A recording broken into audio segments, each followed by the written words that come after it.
We are continuing with the NCERT questions. In this video, we'll be discussing question number 7.18.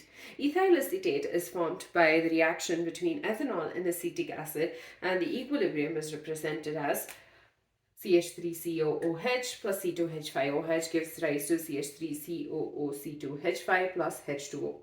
First question, write the concentration ratio or the reaction quotient QC for this reaction. So we note that water is not in excess and it's not in a solvent. So we will be considering the concentration of water as well. So question number 1, QC will be equal to concentration of CH₃COO C₂H₅ into concentration of H2O divided by concentration of CH₃COOH into the concentration of C₂H₅OH. That is the reaction quotient. And again, we are considering the value of H2O because it's given that it's not in excess. The next question, at 293 Kelvin, if one starts with 1 mole of acetic acid and 0.18 moles of ethanol, there is 0.171 mole of ethyl acetate in the final equilibrium mixture.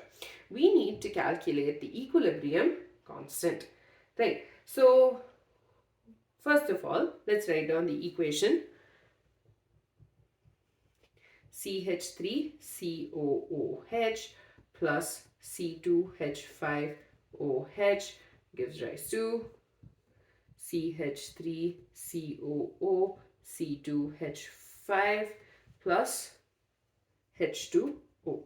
So initially we start with 1 mole of acetic acid and 0.18 mole of ethanol. So let's write initially the number of moles of acetic acid is 1.0, the number of moles of ethanol is 0.18, the number of moles of ethyl acetate and water is going to be 0 and 0. Now at equilibrium, we have been given that there is 0.171 moles of ethyl acetate. And since you have equal number of moles of, so basically in this reaction, 1 mole of acetic acid reacts with 1 mole of ethanol to form 1 mole of ethyl acetate and 1 mole of water. So the number of moles of the product formed will be equal. So that means, so we have 0.171 moles of ethyl acetate, which will also imply we have 0.171 moles of water. And now for these two, you'll have 1.0 minus 0.171, 0.18 minus 0.171. So this will be equal to 0.829 moles, and this is equal to 0.009 moles, because there would have been a decrease because of the number of moles formed of CH₃COO C₂H₅ is 0.171 moles.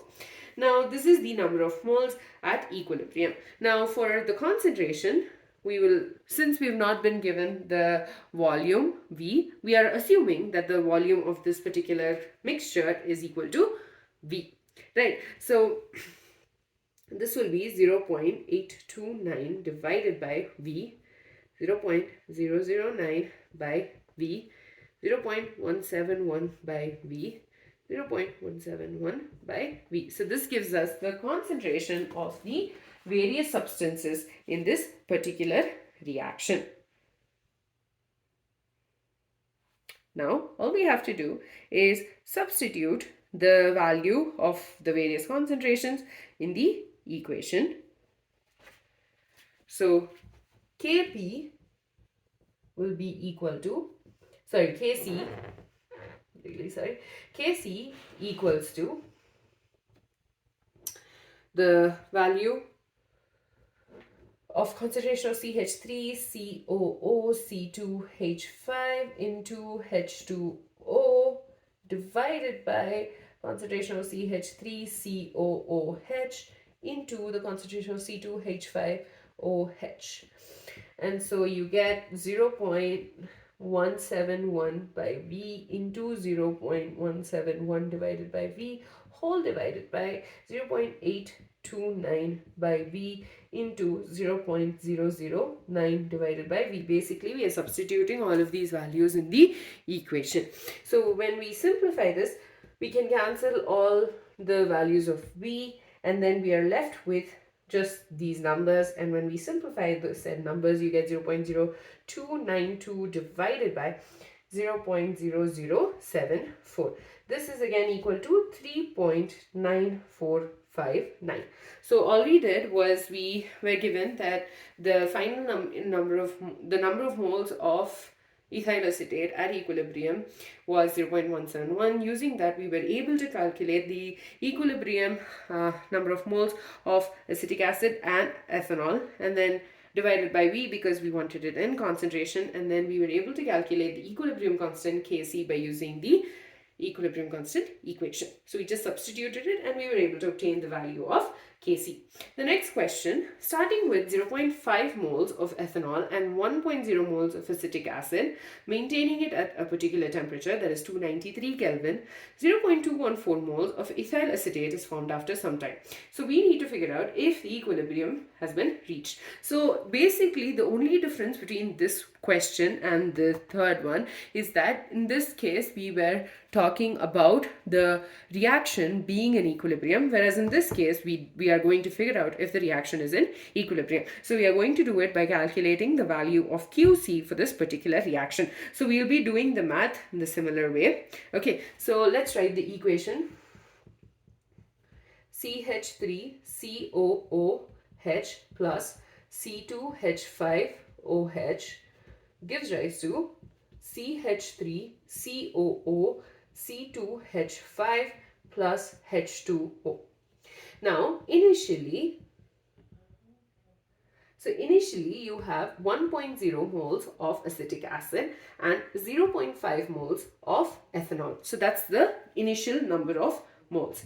At equilibrium, so you have 0 moles of these two. At equilibrium, we have been given that it is 0.214 moles of ethyl acetate and 0.214 moles of water. The same reason why we considered it for these two. So the value for this would be 1 minus this. What you can also do right now is pause and then try and solve this question on your own and see if they match. So 1.0 minus 0.214, 0.5 minus 0.214. The same reason why we did the minus 0.171, because that's the number of moles that got reacted of acetic acid as well as ethanol. So this gives rise to, this when simplified gives us 0.786, and this when simplified gives us 0.286. So concentration for these would be 0.786 divided by V, 0.286 divided by V. Again, similarly, it would definitely get cancelled because we are assuming the value of V, that's the volume. Number of moles divided by the volume gives us the concentration. So QC will be equal to this by this. So 0.214 divided by V into 0.214 by V whole divided by 0.786 by V into 0.286 by V. Similarly, we will be cancelling all the values of V and we are left with just this. So 0.0457 divided by 0.2247. This gives us 0.2033.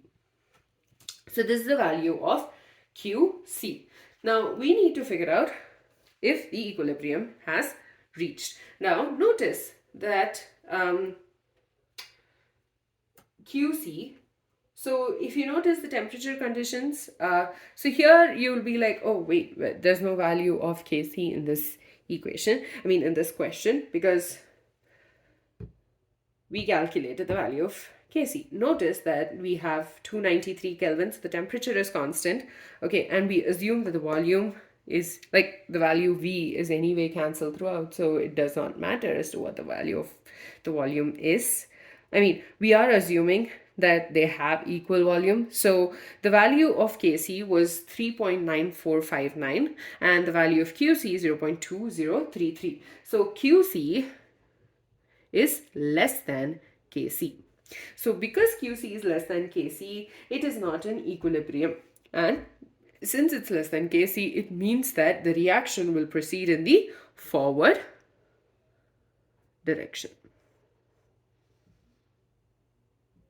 And that's it. So basically we just, the one thing that we used for this question was the fact that since we were given the number of moles of the product formed and the number of moles of product, both the products formed is the same, we were able to use that value and calculate the number of moles of the reactants as well at equilibrium or at a particular point in time. And using the value of Kc, we were able to say if this particular reaction had already reached equilibrium or not. With that, we're done with question number 7.8. In the next video, we'll be continuing with the NCERT questions.